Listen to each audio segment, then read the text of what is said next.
Bonjour les Tesla fans, je suis très content de vous retrouver aujourd'hui pour une vidéo un peu spéciale puisque c'est une interview avec Bo Lincoln qui est le créateur du site web abetterrouteplanner.com qui est absolument un indispensable pour planifier ses voyages sur Tesla mais aussi sur les autres véhicules électriques.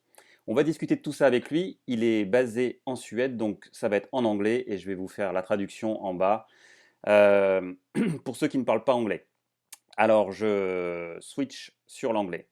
Hi Bo, uh, it's fantastic to talk to you today. Thank you so much for your time. Good to see you too. Thank you. And well, let's start by a small introduction. I mean, who are you? Where are you from? What is your background? Sure. Like this. Well, I'm an engineer in Sweden, up north in Europe. So I've been working a lot on algorithms and stuff during my career, and it kind of fits well to what I'm doing now. I got my electric car. My first electric car was in 2016, and at that time I was driving it home from Germany. I bought it as a bought car or a used car in Germany. Okay. And I was driving home and I realized that I wanted something that could do these calculations for me, just telling me how to charge to get basically to a place and then back again, which was something you couldn't do at that time. In the Tesla Navigator, it was a Tesla I bought. Okay. So it was a Tesla Model S? That's where it started. It started as a hobby project. I wanted something for myself. Okay. And since I had the skills to do part of it, I started doing it, and then I kind of learned while doing as well. Okay. So you said it was in 2016, and so it was a Tesla. You bought a Tesla Model S. Bought a used Model S 85, one of the first in Germany, I think. Okay. A guy who bought it in 2013, I think. So it was one really early model. Okay. Okay. And today, do you still have a Tesla or? I still have a Tesla. I switched to a slightly more modern 2016 Tesla Model S as well. Okay. I'm still a Tesla driver. I'm very happy such. Okay, good. Fantastic. So can you explain to those who never heard about ABRP, what is it and how does it work, what does it do, and so on? Sure.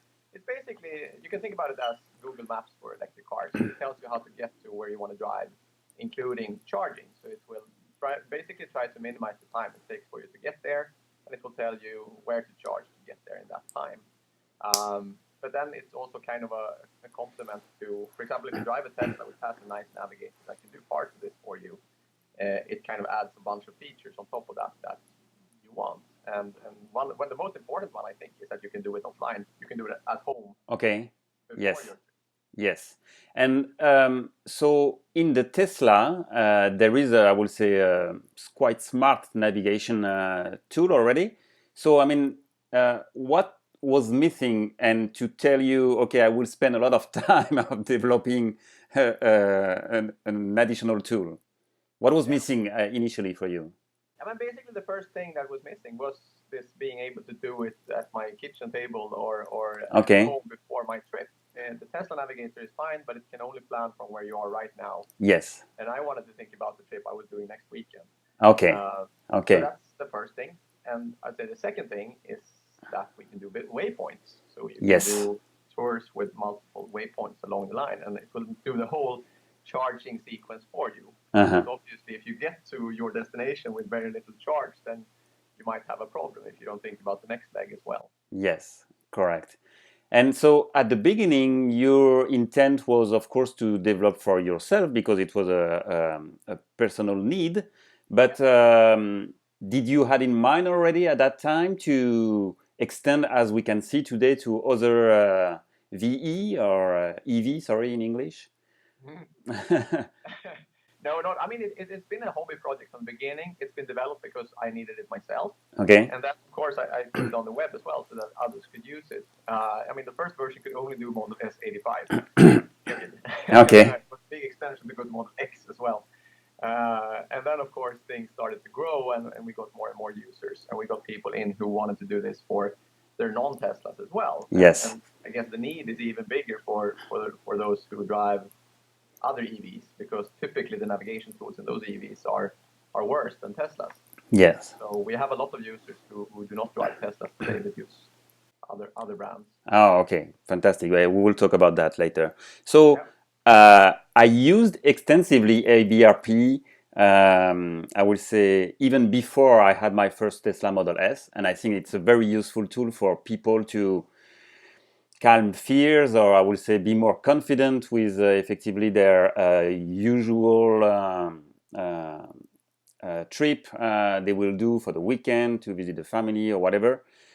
And also, I think to make the right choice with the battery, because I mean now it's very impressive that we have you implemented the full list of I show at the same time on the web on the models. So if we click on Tesla Model 3, you get all the different, even more. I think that that it does exist because we don't have the mid-range in Europe, and you even added some long-range performance with 18-inch or 19-inch. I mean that's so I would say that the list is really extensive. So that will let anyone to test a different type of models and see what is the impact on their trip. I never used no, but so what are the feedback you receive from the users? I mean, how do they use it? Do you know? I mean, if they use it in the car, do they use it offline? Of course. I mean, well, what do you know, in fact, about the usage? Yeah, you could say we tried to cover 3 different use cases. So basically, the first one is what you talked about before you own an electric car. So when you dream about buying an electric car, or you want to compare car models or something like that, or basically, I mean, just answer the question: what range does it have? That's the classic EV question. Yes. And I mean, the true answer is it depends. But then you can say that just try it out. If you want to go to your summer house, or you want to go to your grandma or something, try it out. See which models work for you and what it means in terms of time and charging and so on. So that's the first use case. Okay. Really beginners before you have an EV. The second use case is when you have an EV and want to plan your trips before you start driving. You want to see how long time it takes to go to a certain place, and if you should plan something in ahead, when to leave and so on. And I guess the third use case is really when you are driving, so in real time, because to give you confidence that this thing will work, of course, you have to kind of execute the plan and compare to your plan to see if something changes or so. And things can change. And the idea is that then you replan and see how to get from where you are right now. Okay. And we see users of all 3 different use cases, so to say. I myself use it a lot for both planning and driving in real time, and we see a lot of people doing that as well. Okay. I never used the live data feature of in the car. I put it on the web in the car effectively sometimes, because what I like is to see also the profile of how do we say that of elevation, yes, and that's a fantastic feature. But so, what does it require to use the live data? Do you need a token system like the Tesla fee or so on, or how does it work? Yes, it's using the same for Teslas. It's using the same API as Tesla Buy and others. This half official Tesla API.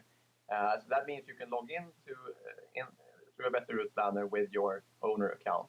Okay. And then we will, when you're using the web page, we'll fetch data from your car, so you don't have to input what you have. And if you're then driving as well, then it will show in real time what stable charge you have and compare that to your plan if you have a plan laid out. Okay. So that works fine. You can also paste in a token if you don't want to log in with a password and so on. And did you compare, or do you have any feedback about, I would say, how more accurate your system is compared to the one included in the Tesla car? I mean, when we a typical Better Route Planner driver, when you drive the car, people tend to end up within a couple of percent, maybe 1-2% of the plan. But that, of course, depends on what you input to the plan. Because, I mean, the Tesla one is more automatic. It will try to estimate what you consume right now for various reasons, and it will guess a little bit. Whereas I maybe know that I'm driving on a snowy road right now, so I will increase my expected consumption a little bit. Okay. So it, of course, depends on the parameters, but it's usually very precise once you know how to use it. Yes. And that's kind of part of the idea as well, that I don't have to have a machine that guesses for me, because I know parts of what will affect my consumption. So Uh-huh. it's easy for me to get a better route or a better plan. So how do you collect, I would say, the initial information to initiate the simulation of the algorithm for new cars or new models and so on? I mean, Yeah. I mean, that's part of what we do, basically trying to add new EVs to new EV models. And this will be a very tough job the next year or so.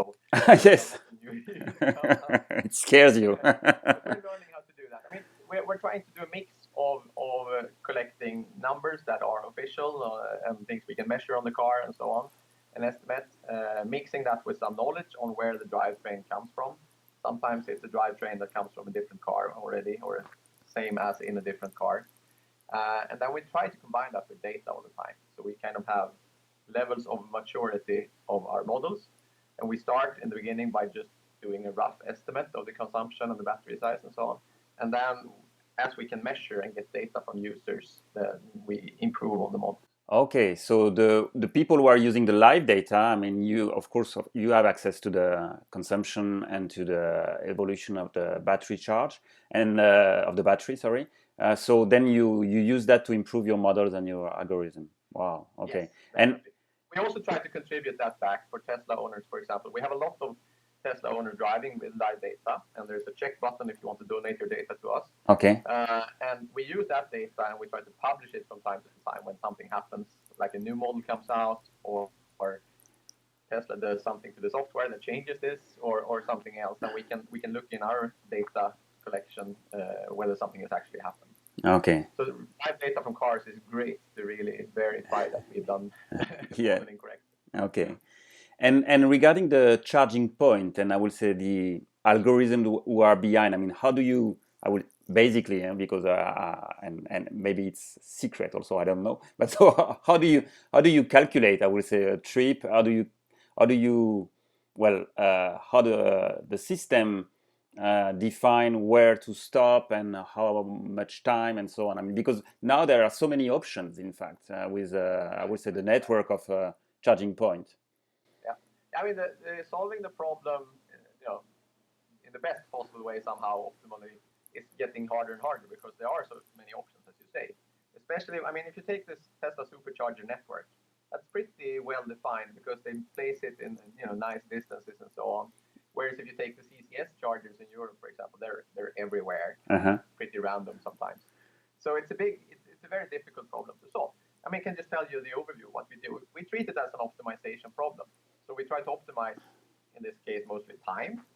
And then we say that, try to figure out which charger to stop at. And if we find a better solution, start from that. And then we work our ways backwards, so to say. Okay. And the good thing about treating it as an optimization problem is that we can change the cost. We can say that, all right, let's start with time. But then we can also add things like preference. So I like this network, or I don't like this network, or I want to use this charger or something like that. And we can add that as soft decisions. So we can say that, you gain some time by taking a preferred decision, and you lose some time by taking a non-preferred decision, like a charger that you maybe don't want to use. So that gives us a lot of freedom to do these things with kind of nice soft decisions and still get a good plan. So that means that compared to 2016, I will say the calculation time, maybe not time because the computer are more powerful or whatever, but the CPU usage increase a lot, no? Meaning because today the algorithm. A lot on how to solve this as well. I mean, obviously I started as simple as possible to solve the problem for my S85, and then we increased it with models and chargers and so on. So we're actually at the fifth generation of optimizer now. Wow. We have, we realize that this is too slow or too complex. We have to do something differently or better. And so then we have evolved this. So there's been a lot of work over the years to do something that is fast enough. And I think right now it's usually fast enough, but I'm sure at some point we'll get to generation 6 as well to really, be able to add features and still have it fast enough. Yes. I think it's really fast. I mean, you can ask, I'm close to Marseille. I mean, I can ask from Marseille to the north of Norway, and I would say in a few seconds you get already an answer. So, I mean, the system is working very well. I mean, your system is hosted in cloud environment or whatever? Or, I mean, are you using your own servers or? Yeah, we started in a cloud environment, usual Amazon Web Services. At some point, we realized that we actually had to switch to own servers because we have special hardware requirements that is hard to get to the AWS or other cloud services. So actually, right now we run it in several data centers on physical hardware. Okay. But that's also, of course, something that can change at some point as well. So I imagine that there is a huge cost for that, no? Hosting all these or getting all these service from the how do you say that? The data center and so on. So I mean, what is the business model behind ABRP, and I mean, how do you manage that? Yeah, we do run ABRP in a company right now. So I'm a full-time worker on exploring and extending this functionality and finding business in it, of course.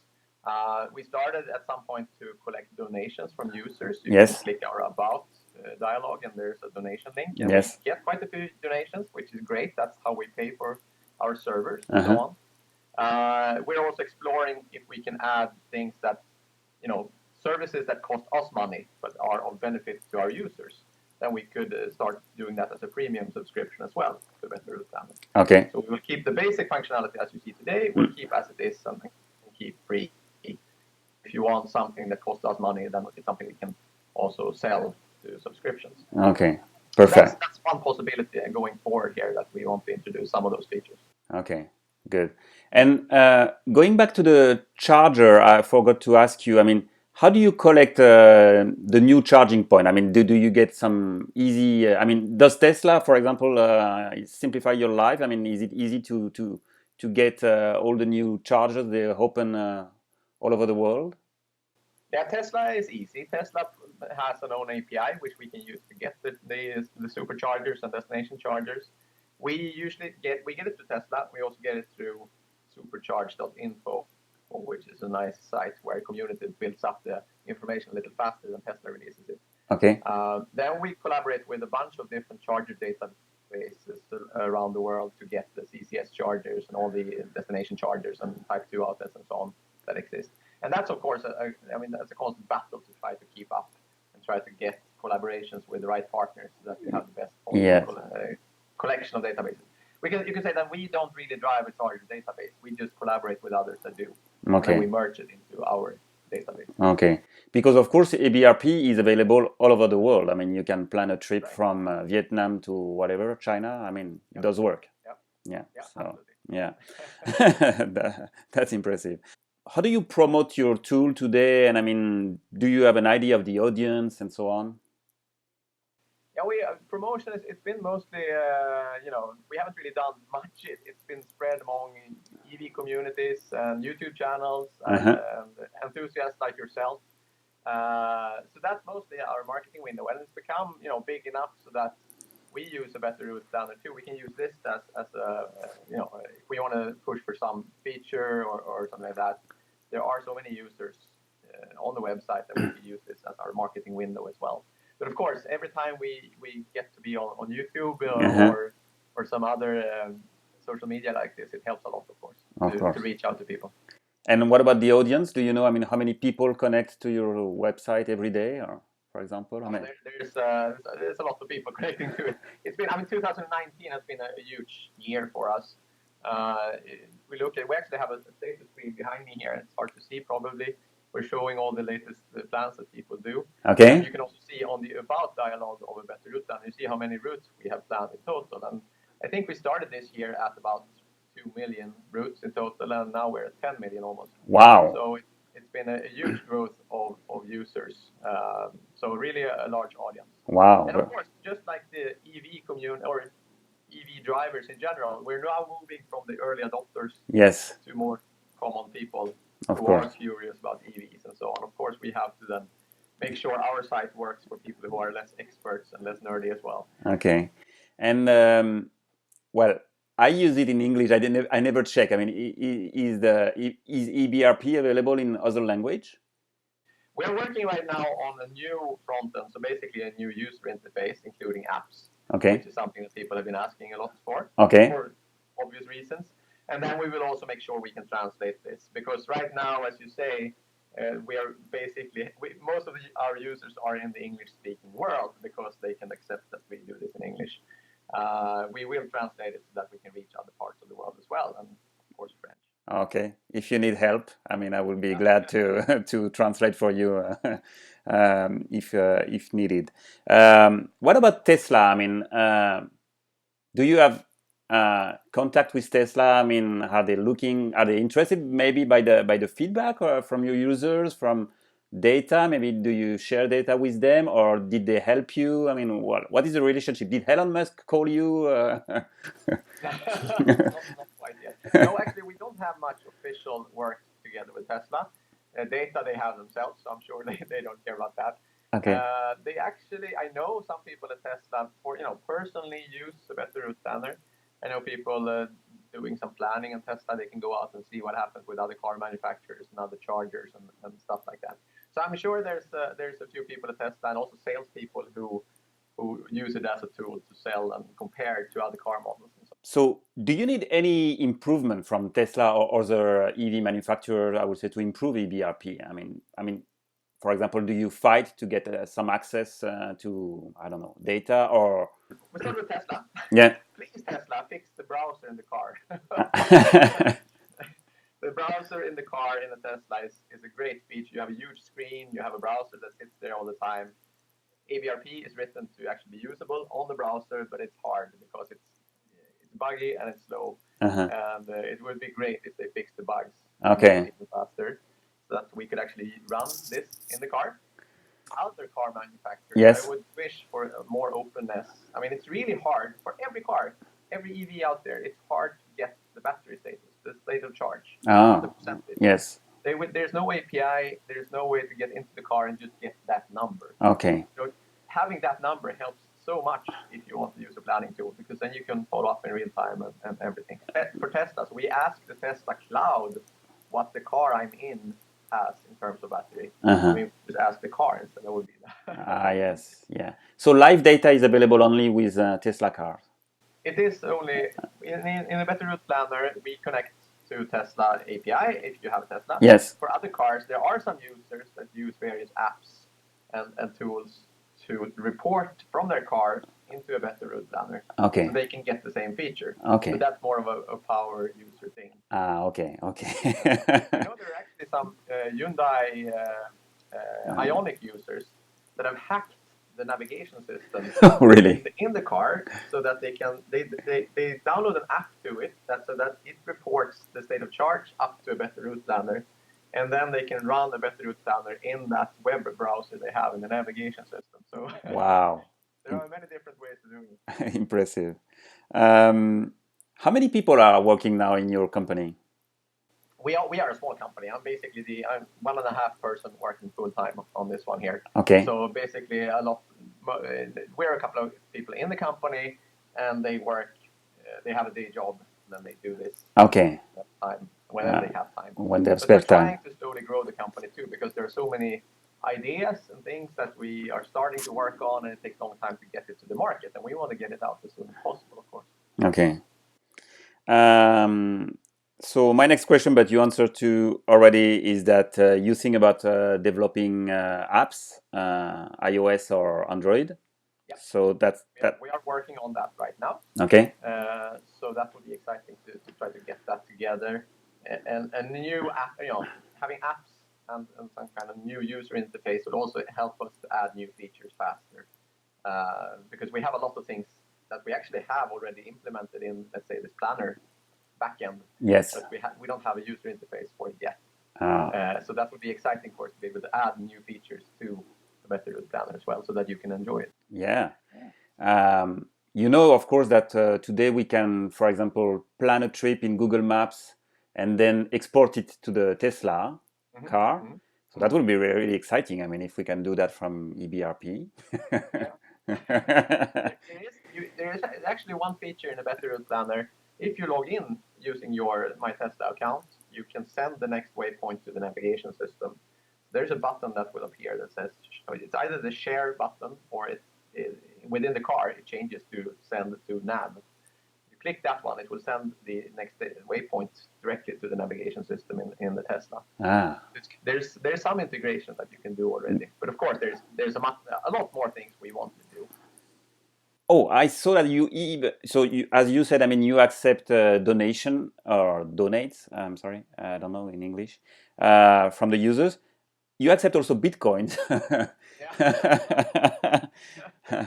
So that's something I think in Northern Europe maybe it's more used than in Southern Europe or in France. I mean, it's quite. So I mean, did you receive a lot? I'm not a power user. It was some user who really wanted to donate in Bitcoin, so sure. Okay, fine. Okay, fine. So in terms of roadmap, you told us already, I mean, you have several new ideas. I mean, what are the big change we can expect in the next few months few months? Because I mean, the big changes are when we manage to finalize our apps and a new user interface, that will also come with some premium services. Okay. Something where you have to pay a little to actually get access to it because it's a lot of work for our site. Yes. And that you can expect some dynamic features like knowing whether a charger is used or not. So that when you're driving, it can tell you that the next charger is actually occupied right now. Maybe you want to take a different route. Wow. So that's something that would help a lot. And it also, of course, would tell you if it's broken. That's even worse. Yes. That typically doesn't happen so much with superchargers. Yeah. Other things are that we are starting to look into amenities as well. So hotels, restaurants along the way. So that you can make a plan saying that I want to have a lunch break with a charger. Mm-hmm. Or I want to go to a certain city and have an overnight stay at a hotel that has a charger. Okay. That's also things that we want to add as features. And then, there's a bunch of those things that kind of the next generation planning tool should bring. Okay. So where a lot of that is actually already implemented so that we can run it ourselves, but we are waiting to release it until we have a nice user interface for it so that it becomes usable for everyone. At the moment in the fast charger, there is not a specific icon for Ionity. Do we say that like this in English? Ionity, yeah. So I guess it's under CCS for the moment. Yes. Ionity, I mean, they're using the CCS standard, so anyone with a CCS car can use it. Yes. What you can do if you want to use, in a better route planner, you can click a charger and then you get the small menu. You can show it on the screen. At the bottom of that menu, it says, prefer. You can change the preferences of this charging network, basically. So you can basically go in, if you like Ionity chargers, then you can go in and say that I want to use either only Ionity chargers, or you can say that I want to prefer Ionity chargers. And when you click prefer like that, then you're using this feature that I mentioned previously. We can make soft decisions saying that I like this one more. Please make that one cheaper somehow in the optimization or better in the optimization. Okay. So that's a very nice feature when we're starting to have different charging networks, and I like some of them and I want to avoid others. So, since there are so many different charger networks and may have different payment methods and all of that, you may want to have the networks where you know that you can pay, or you trust them, or you think they're nice, and you can do that. But then, of course, also a better route planner per default will try to give you recommendations on chargers that are likely going to work and that are good and fast and so on. So we of course prioritize fast chargers because if your car can take fast charging, it will make the trip go faster. But we will also automatically prioritize chargers with more than one stall. So basically, if there are many chargers in the same position, we kind of prioritize that. Because that typically means that if one is broken, it doesn't matter so much, and the risk of all of them being used is lower and so on. How do you estimate in the algorithm the time for the charge? Because I mean, well, as you said, even on Tesla supercharger, if you arrive and there is only one or two available slot, I mean, in fact, you will get only 35 kilowatt instead of 110. And so on. And for example, I did some tests on Ionity, and I mean, it was not reliable, and the charge could really be very low or very high. So of course, it's hard for us to estimate errors or lack of power and stuff like that. Or I mean, one common thing that happens when you get lower power on a supercharger is that it gets hot somewhere. So if your connector gets too hot or the cable gets too hot, then it will reduce the power. So it's hard for us to do those estimations, but we are working continuously to try to add more factors into that. Okay. I mean, one thing could be that if we see that a certain supercharger is heavily used, for example, Yes. then we know that the power will be lower because they're sharing chargers Yes. in the back end. So we're working continuously on Okay. adding features to make Okay. it more realistic in terms of charging time. So who are your partners? Yeah, well, I mean, since we're running this in a company now, basically the idea is to be able to sell the technology behind a better route planner Okay. to companies that want to have a planner in their own app or in their own website. Okay. So we call that our EV planning API, basically. It's an API that we run. And we have a couple of partners on that one that are typically on the charging side, so charging networks and so on. And I don't have any official names now, but during the fall here, they will release some services that are based on a better route planner. Okay. So that's very, very exciting for us, of course, to see that we can use the knowledge that we gather and the data that we gather and the algorithms that we make to provide this service to other businesses as well. Yes. And of course, when we work with someone that has a charging network, that typically means that we get their data and we can get their real-time data. And so it's kind of a win-win for everyone to work more together on these things, because we are kind of sharing the resources. So it's great to be able to get information back and forth. That's also what I'm asking the car manufacturer to be a little bit more open. That helps for everyone. Yeah, of course, and they can gather more information from you, and you can help users to improve their trip. So that's all what we need. Yeah.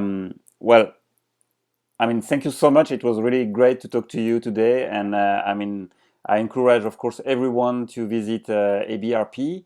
I will put the link. I will now show also some of the features offline after this interview to the users.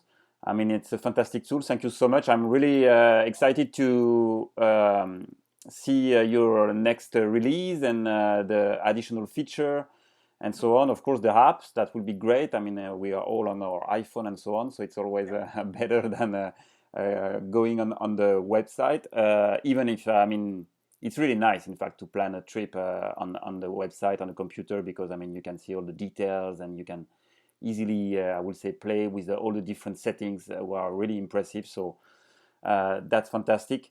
Thank you so much again. I mean, for having me here. Talk to you, and yeah, I'll let you know when we have some new features. Okay, perfect. And if you plan a trip to France, I mean, feel free to contact me. We'll be glad to see you in real. Okay. Thank you so much, Bo. Thank you. Have a good day. Bye bye. Voilà, j'espère que vous avez apprécié cette interview avec Bo, le créateur d'ABRP. Cette interview, l'idée originale vient de Julien, qui est le modérateur du groupe Facebook Tesla Model 3 le réseau, donc merci à lui. N'hésitez pas à rejoindre ce groupe Facebook qui est vraiment sympa. Vous trouverez plein d'informations sur la Tesla Model 3. Si vous pensez en acquérir une, ou bien si vous en avez déjà une, eh bien, venez partager vos impressions, vos envies, vos idées, et ainsi de suite. Voilà. Donc Tesla Model 3 le réseau, je vous mets le lien dessous.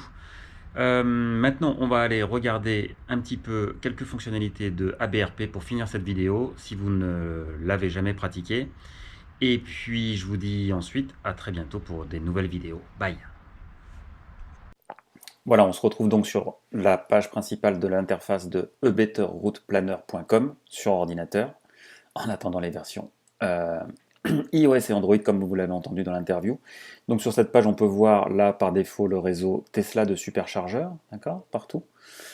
Alors, on a donc quelques champs. Alors, l'intérêt principal, évidemment, de Better Route Planner, c'est de pouvoir planifier des voyages depuis une destination qui n'est pas celle où l'on est actuellement, d'accord. Et donc, je peux aller à Bordeaux, par exemple. Bon, c'est pas très loin. On va plutôt aller à Rennes.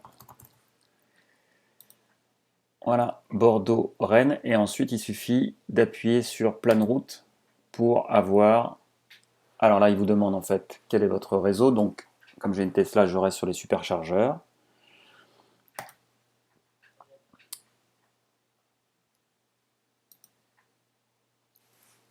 Voilà, et on obtient immédiatement la réponse avec donc un voyage et les points d'arrêt avec les temps d'arrêt et les coûts de charge au prix du kilowattheure de Tesla.